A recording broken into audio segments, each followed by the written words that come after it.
ராணிப்பேட்டை மாவட்டம் பல்லூர் பிரத்யங்கரா தேவி ஆலயத்தில் ஆவணி அமாவாசையை ஒட்டி நிகும்பலா மிளகாய் யாகமும் சிறப்பு பூஜைகளும் நடைபெற்றன.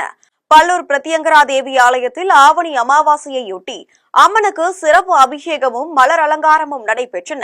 அதைத் தொடர்ந்து நடைபெற்ற நிகும்பலா மிளகாய் யாகத்திலும் சிறப்பு பூஜையிலும் ஏராளமான பெண்கள் கலந்து கொண்டு அம்மனை வழிபட்டனர்.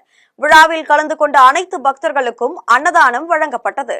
இதற்கான ஏற்பாட்டினை ஆலய நிர்வாகம் செய்திருந்தது.